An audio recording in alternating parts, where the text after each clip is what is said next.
오찬환입니다. 저희가 인간의 위기를 얘기하는데 왜 지구의 시간을 얘기해야 될까요? 혹시 생각나시는 분 있나요? 소크라테스가 너 자신을 알라 뭐 이런 얘기도 했고, 역사를 알아야 미래를 우리가 만들어 갈 수 있다 이런 얘기를 하는데, 대부분 인간 그 밖을 벗어난 얘기는 아니죠. 근데 과연 이 앞으로 이 인간의 위기가 우리 인간 안에서 해결할 수 있는 문제인가? 아니면 지구를 잘 이해하고 지구와 함께 행동해서 해결해야 될 것인가? 여기에 대해서 한번 생각해 보려고 해요. 왜냐하면 저희가 지구에 살아있고, 그렇고 우리가 살아있는 지구에 대해서 이해를 하지 않는다면 과연 우리의 위기를 극복할 어떤 방법을 찾아낼 수 있을까 하는 의문이 들 수 있잖아요. 그래서 오늘은 거기에 대해서 좀 얘기를 하려 합니다. 그런데 이제 부제로 지질학자가 본 기후위기 대멸종 이렇게 써 있는데, 멸종이 몇 번 있는지는 아시죠? 지구에 5번 있었죠. 근데 앞으로 6번째가 올 거라고 하지 않습니까? 그럼 혹시 이 5번의 대멸종하고 앞으로 다가올 6번째 대멸종은 무슨 차이가 있는지 혹시 아시는 분? 그러니까 공룡은 뭐 본인이 잘못한 거 없죠. 이 생태계가 변해서 죽었어요. 그러니까 공룡이 막을 수가 없었죠. 운석을 막겠어요? 야, 운석 떨어지지 마. 이렇게 할 수 없는 거잖아요. 근데 6번째 대멸종은 자연적인 현상이 아니라는 겁니다. 인간들이 만들어내고 있는 것이고, 그렇기 때문에 과거의 5번의 대멸종과 달리 인간들이 해결할 수도 있는 거예요. 우리가 일으켰지만 해결할 수도 있다. 그래서 오늘은 저희가 6번째 대멸종을 진짜 해결할 수 있을까? 해결할 수 있을 것 같으세요? 있습니다. 네.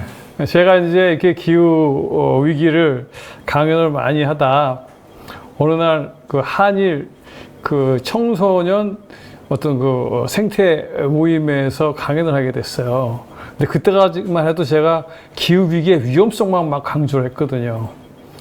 근데 이 젊은 학생들한테 계속 그 얘기만 했다가 이 젊은 학생들이 너무 힘들어할 것 같더라고요. 그래서 뭔가 희망이 있어야 되지 않을까? 그래서 이제 희망에 대한 얘기를 하기 시작을 해서 그러다 보니까 진짜 희망이 있는 것도 같더라고요.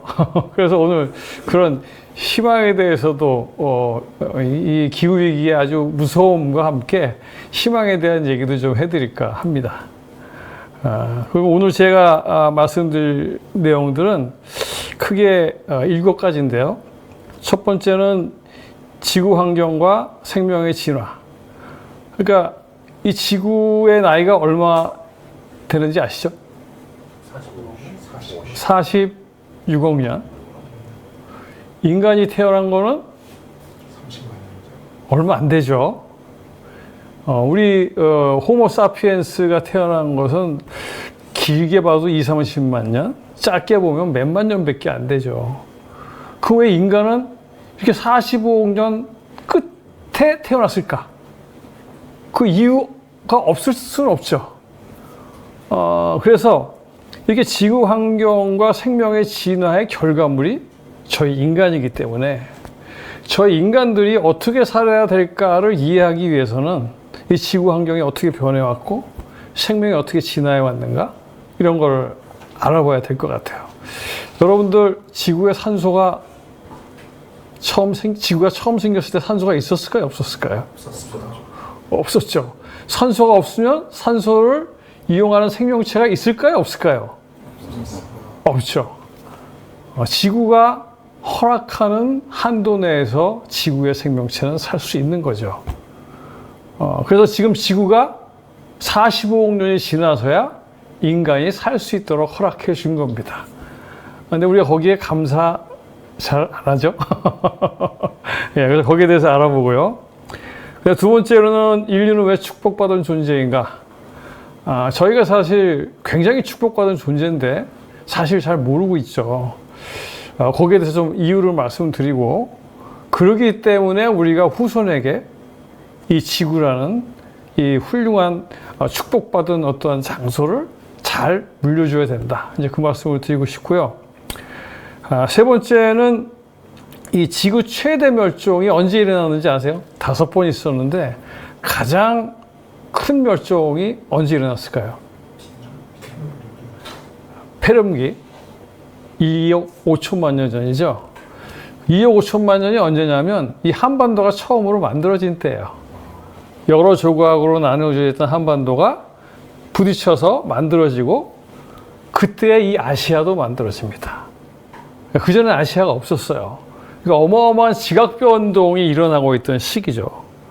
그 시기에 가장 많은 생명체, 종이 사라진 지구 최대 멸종이 일어나는데, 이 원인이 뭐 여러 설이 있지만 그래도 가장 많은 사람들이 선호하는 설이 온난화예요. 온난화에 의한 멸종은 앞으로 인간들에게도 올 수 있지만 이미 폐렴기에 많은 생명체를 죽인 그러한 그 멸종의 원인이기도 했어요. 그래서 우리가 그것을 살펴보고 과연 우리의 미래는 어떻게 될까를 한번 생각해 볼 수 있을 것 같아요. 그러려면 이제 빙하기에 대한 얘기를 해야 되기 때문에 그때 이제 빙하기가 왜 반복돼서 일어나고 있을까? 이 얘기를 좀 드리려 합니다. 그 다음으로는 기후온난화와 기후위기 대응이 얼마나 시급하고 필요한지를 말씀드리려고 하는데, 저희가 기후위기 대응 시간이 얼마나 남아있는지 아시는 분 있으세요? 많이 남았으면 뭐 우리가 걱정할 거 없고, 아주 조금 남았으면 포기해야 되겠고, 이게 우리가 어느 정도, 우리가 이걸 위기를 극복할 수 있을 만큼의 시간이 있었으면 좋겠죠. 근데 그 시간이 얼마인지는 우리는 잘 모르지만, 거기에 대해서 IPCC에서 어느 정도 시간이 남았다고 우리한테 알려줬어요. 근데 이거를 많은 분들은 사실 모르고 있죠. 그래서 얼마나 시급한지에 대해서 말씀을 드리려고 합니다. 그 다음에 5번째로는 함께해야 살아남을 수 있는 환경윤리. 좀 제목이 조금 좀 고쳐져야 될 것 같은데, 여러분들 윤리하면은 윤리를 왜 배우시죠? 윤리를 착하게 살기 위해서? 대학을 가려고. 네? 대학을 가려고. 대학을 가려고. 그렇죠. 저도 윤리를 미국에 유학 가는 시험 보려고 열심히 윤리를 공부했는데, 이 윤리라는 것은 사실은 살아남기 위해서 지켜야 될 규칙이라고 보는 것이 또 한 면인 것 같아요. 그리고 환경윤리. 나 혼자는 살아남을 수가 없다. 같이 살아남을 수는 있으나 나 혼자는 살아남을 수 없다는 이런 환경윤리 필요성을 좀 말씀드리고요. 그 다음에 말씀드린 대로 희망이 있다고 주장하는 이야기를 좀 들려드리고, 제가 이제 사실은 이 기후 변화에 대한 강연을 한 20년 넘게 해왔는데, 사실은 기후 위기를 극복할 수 없다라는 생각이 점점 많아졌어요. 왜냐하면 기후변화에 대한 인식이 높아지는 것은 같으나 이것을 행동으로 옮기려는 분은 사실 잘 늘어나지 않아요. 그리고 앞으로도 한계가 있을 것이다. 30% 정도의 사람들은 이 기후변화에 맞춰서 행동하려 하겠지만, 더 많은 한 70%는 관심이 없거나 아니면 다른 것이 더 중요하다고 생각할 수 있죠.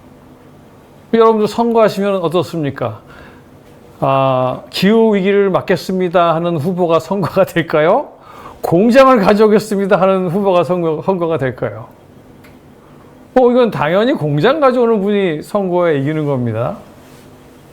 이건 바로 뭘 얘기하냐면, 기후 위기에 적극적으로 대응하고자 하는 것이 일반 대중의 마음속에 충분히 없다. 그렇다면 우리한테 희망이 없는 거 아니냐? 그런 생각을 했는데 요즘엔 이 태양광을 보면서 생각이 좀 바뀌고 있어요. 왜냐? 태양광은 기후 위기도 막으면서 돈이 된다는 거죠. 그래서 돈도 되고 기후 위기를 막을 수 있는 방법이 우리에게도 있을 수 있다. 그래서 돈도 벌고 기후 위기도 막는다면 돈 벌고 싶은 사람, 기후 위기 막고 싶은 사람 모두가 다 같이 움직일 수 있을 것 같다. 그래서 이제 그런 얘기를 좀 제가 드릴 것 같고요. 여러분들 기후 위기하고 행복 관련성에 대해서 어디서 들은 적 있으신가요? 근데 제가 계속 강연을 하다 보니까 우리가 불행해져서 이게 기후 위기가 오는 것 같아요. 그래서 그걸 좀 설명드리고 행복해지면 기후 위기가 극복될 수 있다라는 제 주장을 한번 해드리고 싶어요. 그래서 이제 앞으로 잠깐 다시 한번 돌아가서 여기 보면 축복받은 불안이라는 책이 있는데 제가 다 읽어보진 않았어요. 이 축복받은 불안이 어떤 내용인지 아시는 분 있으세요? 제가 우리가 지금 인간의 위기는 기후 위기만 있는 게 아니죠. 원자 폭탄이 터져서도 위기가 올 수 있고 AI 이런 인공지능이 발전해서 우리가 망할 수도 있고 우주인이 올 수도 있고 사실 여러 가지의 위기는 많습니다. 근데 이 기후 위기라는 것은 다른 위기랑은 조금 다른 면이 있어요. 다른 면이 어떤 면이냐면 지금 우리가 뭔가 잘못된 행동들을 많이 하고 있잖아요. 여러분들 호랑이가 취미로 동물을 잡기 시작하면 어떻게 될 것 같아요? 호랑이가 자기 먹을 만큼만 지금 사냥을 하잖아요. 근데 호랑이가 어느 날부터 야, 나는 사냥이 재밌어. 그리고 막 사냥을 시작하게 되면 어떻게 되실 것 같아요? 결국 호랑이도 죽겠죠. 네. 근데 뭔가 그런데 이렇게 호랑이가 그렇게 되는 거는 문제라고 생각하는데 인간은 지금 어떻게 하고 있나요? 그런 룰들을 안 지켜요. 자연에 우리가 같이 살기 위해서 지켜야 될 룰을 안 지키고 있는데 자기가 안 지키고 있다는 사실을 인지하지 못하고 있는 거죠. 그래서 경제가 발전하는 것 같고 많이 좋아지는 것 같지만 위기는 점점 가까이 오고 사람들은 풍요 속에 고통에 빠지고 있는 거죠. 그래서 이 기후위기는 축복받은 불안이다. 불안해야 사람들은 생각을 하고 바꾸게 된다. 그래서 우리는 이렇게 기후위기를 위기로만 생각하기보다는 우리에게 잘못된 것을 고칠 수 있는 기회로 보는 것도 참 좋을 것 같다. 그래서 이제 그러한 면에서 이 기후위기를 좀 바라보려 합니다. 자, 그러면 먼저 지구환경과 생명의 진화를 좀 말씀드리도록 할게요. 지구는 뭐가 만들어질 때 만들어지죠? 대폭발. 뭔가 폭발을 하고 나서 태양계가 만들어지죠. 태양계가 만들어져서 태양계 안에서 이 지구가 만들어지는데 태양계가 만들어질 때 이렇게 이 중력에 의해서 수축을 하죠. 우주에는 많은 가스도 있고 우주 먼지도 있고 이런 것들이 점점 이렇게 중력으로 모이게 돼서 이게 모이게 된 다음에 여러분들 피자를 밀가루를 막 돌리다 보면 결국은 어떻게 됩니까? 판판해지죠. 그래서 계속 돌면서 모이다가 이렇게 피자처럼 판판한 모양이 되고 그 안에 대부분의 질량이 모이게 됩니다. 이 대부분의 질량이 모인 것이 태양. 그리고 이 주변에 남아있는 것들이 여러 궤도에 따라서 모이게 돼요. 그래서 그 지구라는 궤도에 모이는데 얘네들이 다 뭐냐 하면 대부분은 운석입니다. 운석. 그러니까 처음에 이렇게 모일 때 이러한 수축이 되면서 가스와 우주먼지와 이런 게 다 모여가지고 운석이 만들어지고, 이런 운석들이 막 부딪혀서 태양도 만들어지고 그 다음에 지구도 만들어집니다. 그래서 이제 지구는 여러 개의 행성이 만들어지는 궤도 중에 하나의 궤도에 위치하는데, 처음에는 이 궤도에는 뭐가 많았겠어요? 운석들로 가득 쌓여 있었고, 그 운석들이 같은 궤도를 돌면서 자꾸 부딪히다 보니까 큰 놈으로 자꾸 집중돼서 지구는 점점 커지게 되는 거죠.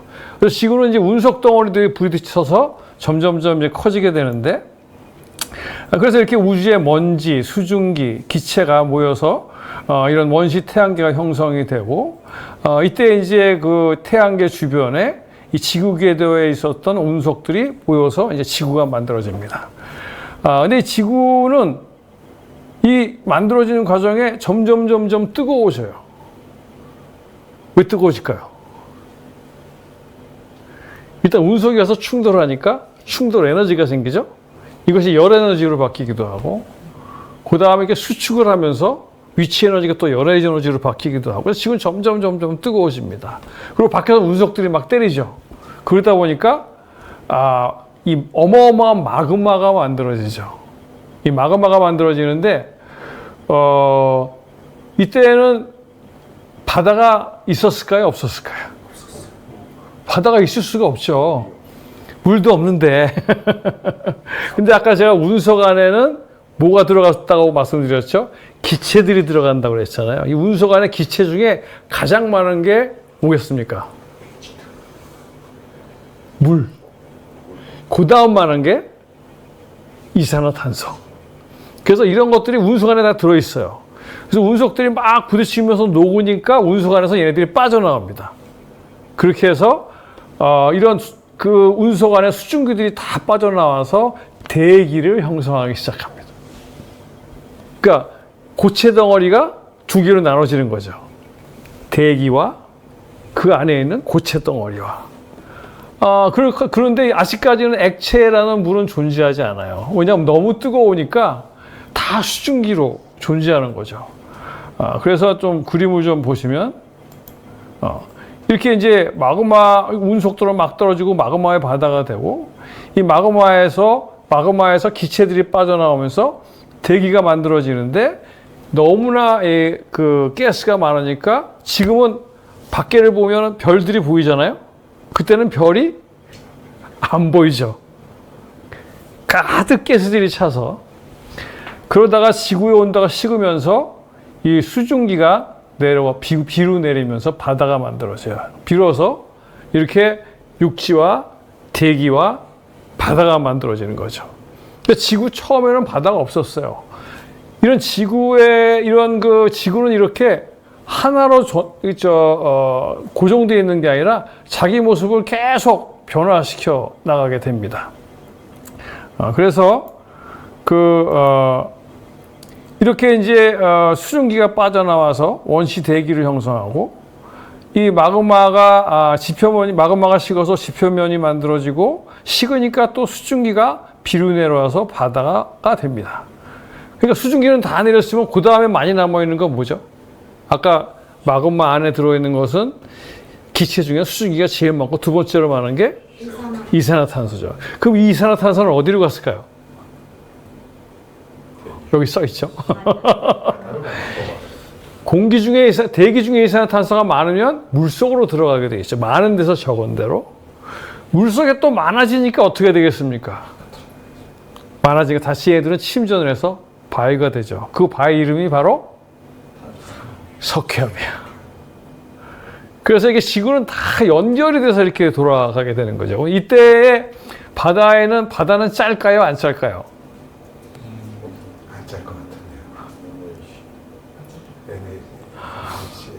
안 짭니다. 이때까지 바다가 안 짜고, 오히려 이렇게 그 마그마가 막 터지고 했기 때문에 황이 많아요. 산성이 높은, 생명체가 살 수 없는, 뭐 산소가 없는 거는 당연하고, 이렇게 뭐 생명체가 살 수 없을 정도로 산이 굉장히 많은 그런 바다가 되죠.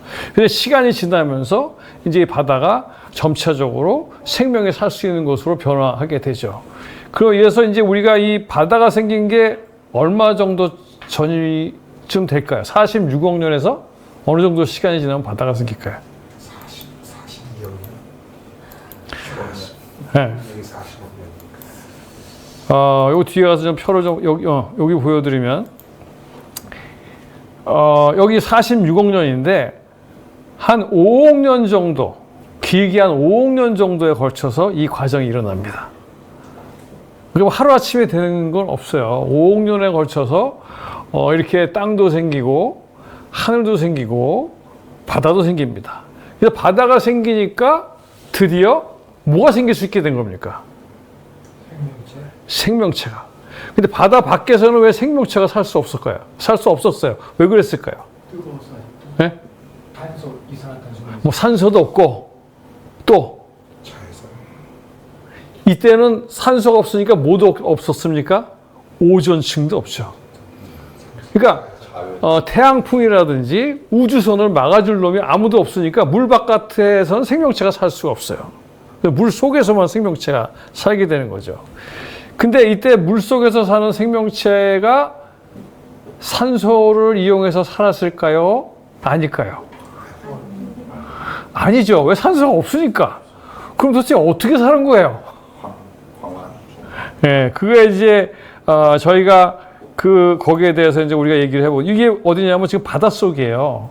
어느 바닷속이냐면 여러분들 태평양이나 대서양을 가보시면 이게 바다가 굉장히 깊은데 깊은 곳이 조용할 거라고 우리는 보통 생각하잖아요. 근데 이제 이 바다에 대해서 언제부터 연구를 시작하냐면 2차 대전이 2차 대전 때부터. 2차 대전 때 왜 바다를 연구했을까요?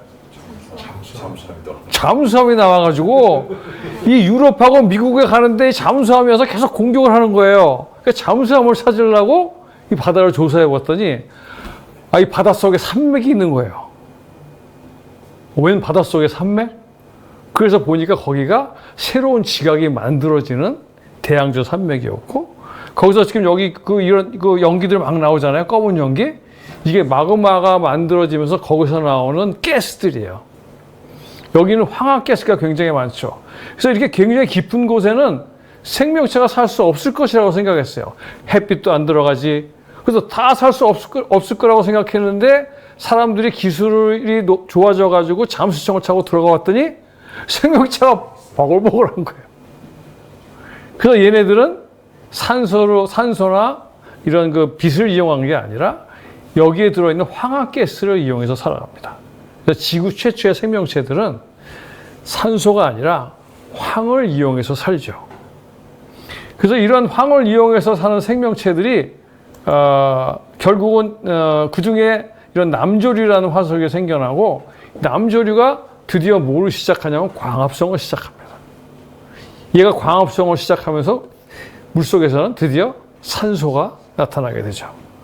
그것도 굉장히 긴 시간이에요. 그래서 이제 산소가 만들어져서 이 공급이 되게 되는데 앞에 좀 가서 보면 그러니까 지구 쪽에는 산소가 없어서 황을 이용한 황화작용으로 생명체가 살았고요. 38억 년이 지나서야 비로소 산소가 생성돼서 대기에 공급됩니다. 그런데 이제 5억 4천만 년이나 5억 2천만 년 사이가 되면 고생대 초가 되면 이때 생명체들이 막 늘어나요. 벼랑간에. 몇 년 지난 거죠? 46억 년에서 5억 년 빼면 한 41억 년 지났죠? 이때쯤 되니까 생명체가 막 늘어나는 거예요. 그 이유가 뭘까요? 네.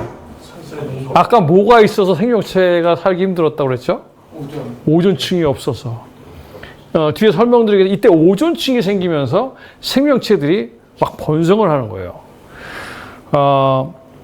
그 다음에 이게 뒤에 다시 돌아오기가 너무 힘들어서 이제 그렇게 생명체가 늘어나다가 이 피자 식물이 이 중생대에 나타나는데 이때 과일과 꽃이 나타나죠. 중생대가 어느 정도 언제쯤인지 아세요? 예, 중생대가 아까 폐렴기 말이 2억 5천만 년이라고 그랬잖아요. 그때부터 6,600만 년까지. 6,600만 년은 바로 그러니까 중생대는 딱 앞에는 폐렴기의 대멸종, 6,600만 년 뒤는 공룡의 대멸종. 이렇게 멸종 사이에 딱 들어있어요. 이 중생대라는 게. 그래서 이 6,600만 년의 공룡이 죽기 바로 전, 한 7천만 년 전에 이 과일과 꽃이 나옵니다. 이 과일과 꽃은 나와야 될 수밖에 없었을 수도 있어요. 왜냐하면 공룡들이 처음에는 조그맸어요.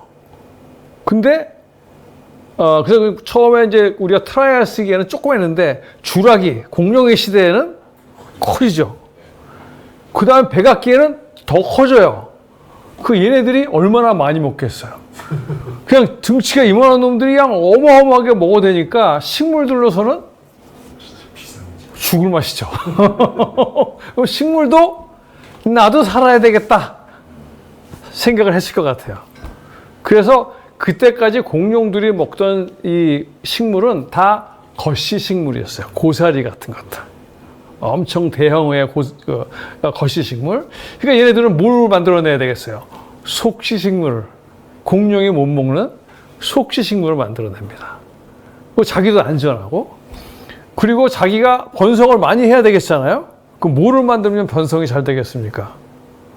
꽃하고 과일을 만들면 과일을 먹고 저기서 막 똥을 막 쌀 거 아니에요. 그러니까 자기네들이 최고로 번성을 잘할 수 있는 꽃과 과일을 만들어내죠. 그게 7천만 년. 자, 그러면 여기서 한번 그 꽃이 만들어지는데 얼마큼 시간이 걸렸나 한번 생각해 보시죠. 얼마나 걸렸죠? 46억에서 7천만 년을 빼면 45억 3천만 년. 우리가 너무나 당연하게 여기는 오존층이 만들어지는데 몇 년 걸렸다고요? 41억 년. 그 다음에 우리가 너무 당연하게 생각하는 꽃과 과일이 만들어지는 게 45억 3천만 년 전.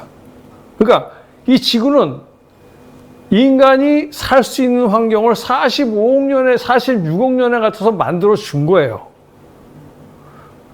그걸 안 만들어줬으면 인간은 여기에 태어날 수가 없죠. 산소가 없어도 못 살고, 오존층이 없어도 못 살고, 꽃과 과일이 없어도 못 사는 거잖아요.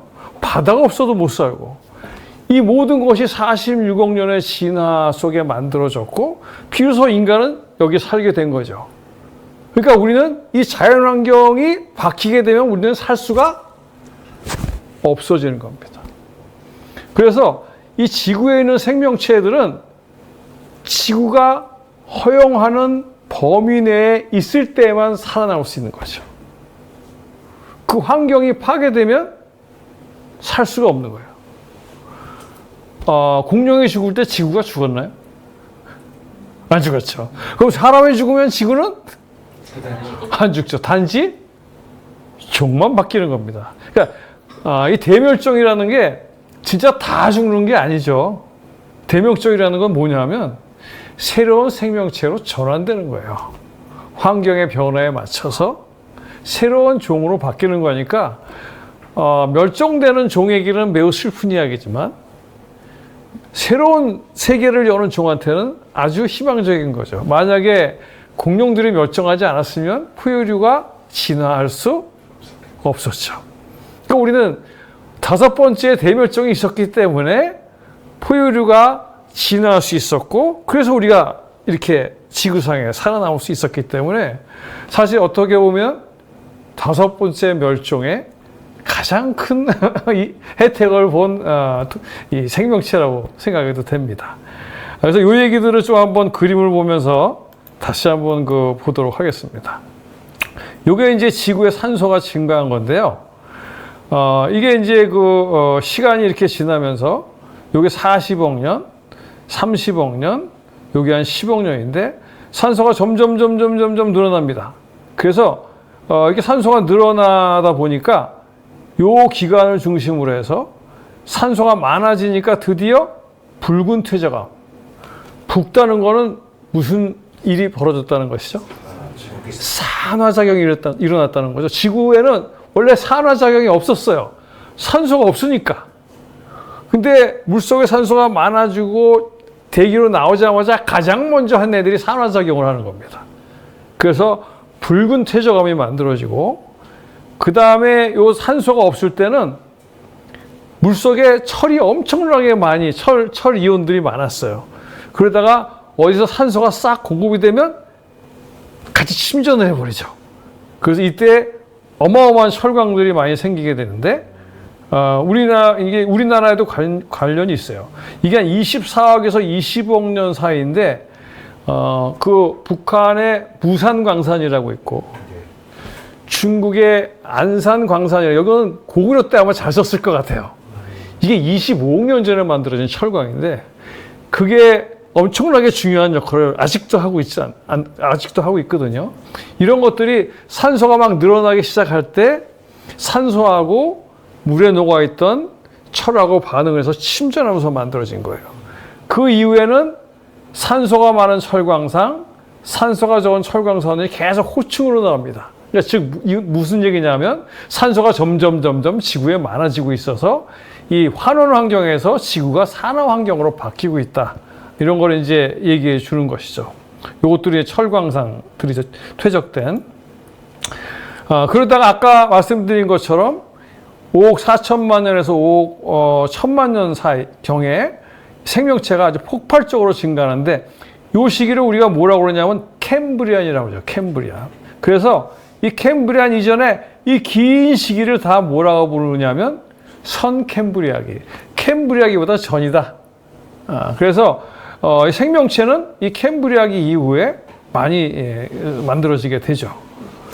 그래서 여기 보면 산소가 이렇게 쭉 늘어나게 되고, 산소가 많이 늘어난 이때 오존층이 만들어지게 되고, 이때 생명체들이 많이 생성됩니다. 자, 그럼 이때까지만 해도 최초에는 생명체가 다 어디 있었죠? 척추동물도 물속에 있었죠.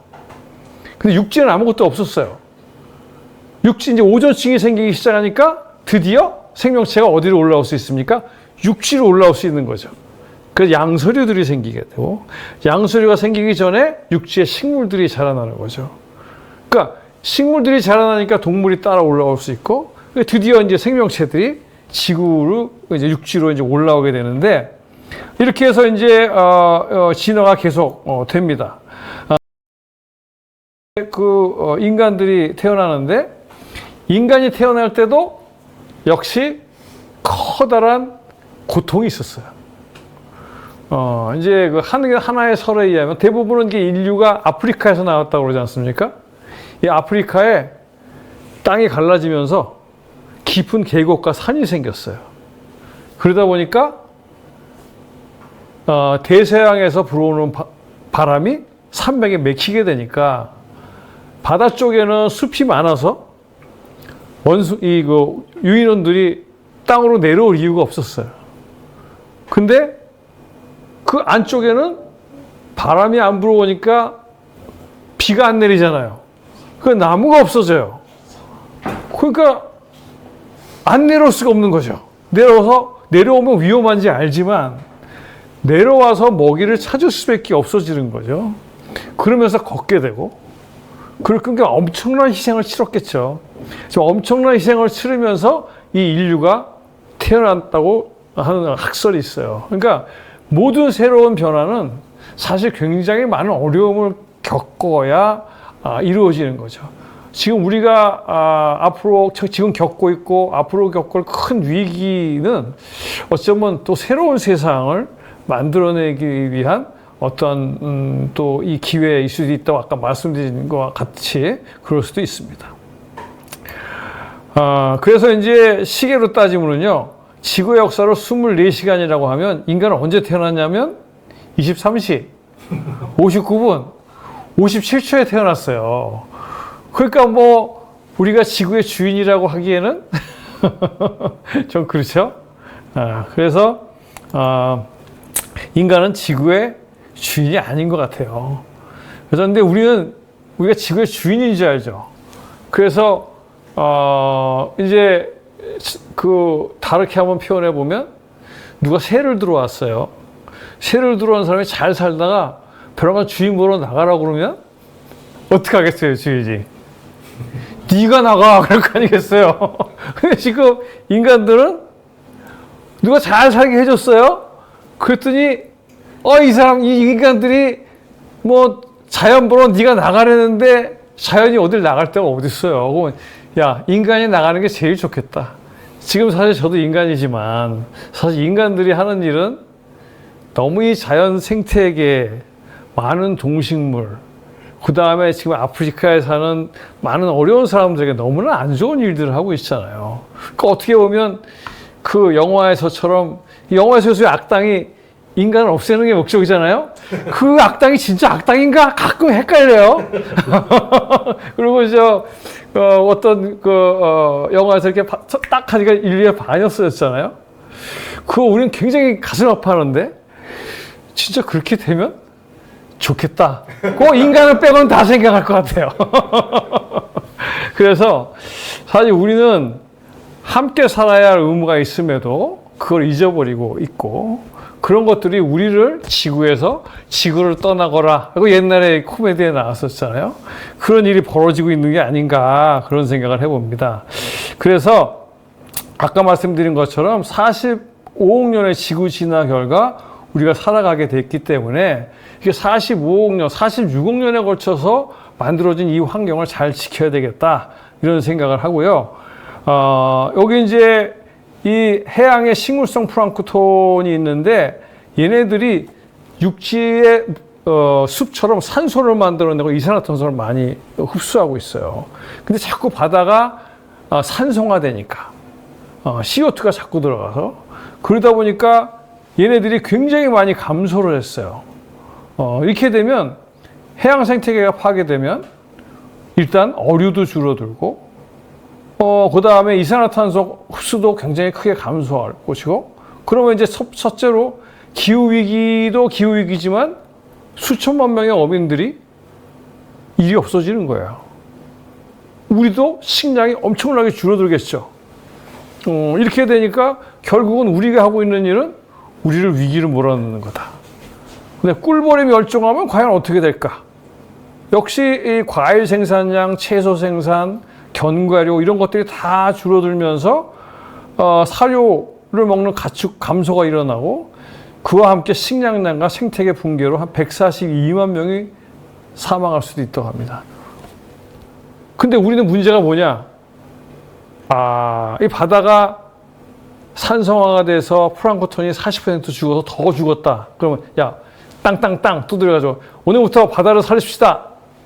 그러면 바다를 식혀야 되겠죠? 자, 식힙시다. 그런다고 식혀질까요? 그건 우리가 할 수 있는 게 아니죠. 바다를 데펴서 파괴시킬 수는 있지만 우리가 바다를 식힐 능력은 없어요. 꿀벌이 죽었어요? 꿀벌을 살립시다. 이거 우리가 할 수 있는 일이 아니잖아요. 우리는 파괴할 수 있지만 이것을 다시 살려내거나 다시 복원시킬 수는 없다. 이게 저희한테 치명적인 거예요.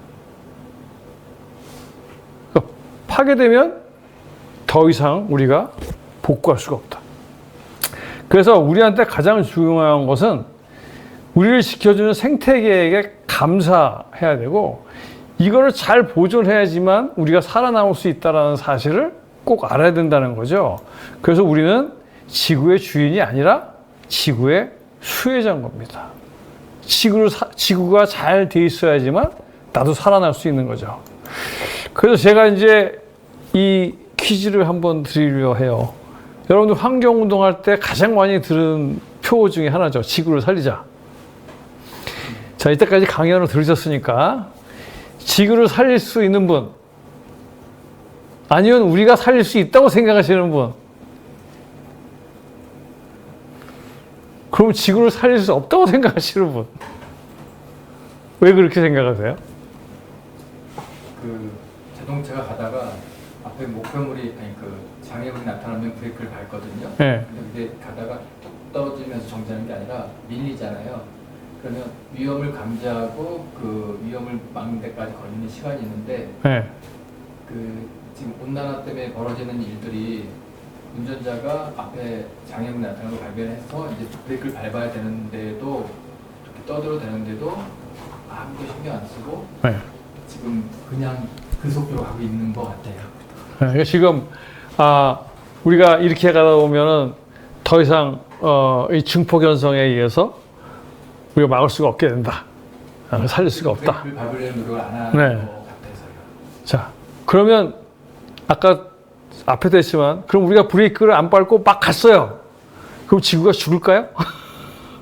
자, 우리가 지금 하는 것처럼 막 기후변화를 막 일으켜서 난리가 났어요.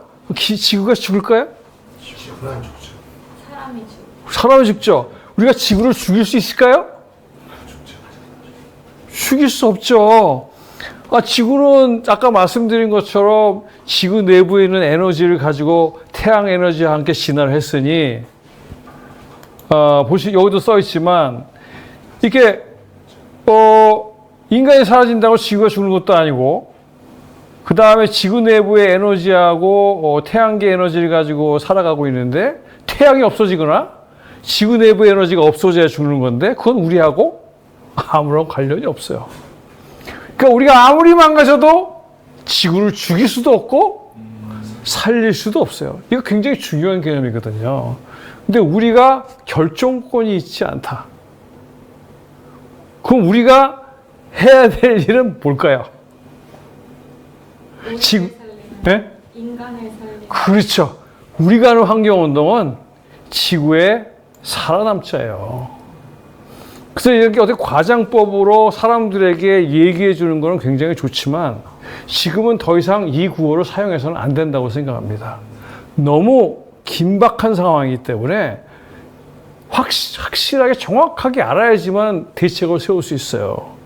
네가 하는 건 지구를 살리는 게 아니라 너를 살리고 네 자녀를 살리고 생명체를 같이 살아가는 것이 너의 목표지 지구를 살리는 게 아니다. 근데 이거를 아무리 얘기해도 사람들은 이 표를 없애지 않습니다.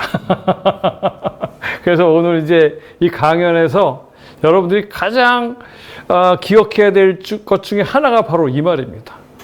지구는 우리가 살릴 수도 죽일 수도 없다. 지구에 살아남기 위해서 우리는 지금 노력하고 있는 거다. 그 살아남을 수 있는 방법은 나를 살게 해준 46억 년에 걸쳐서 나를 살게 해준 환경을 만들어준, 내가 만들 수 없는 이 환경을 만들어준 이 환경과 함께 공존하는 방법뿐이다. 이게 오늘 여러분들에게 전해드리고 싶은 첫 번째 메시지입니다.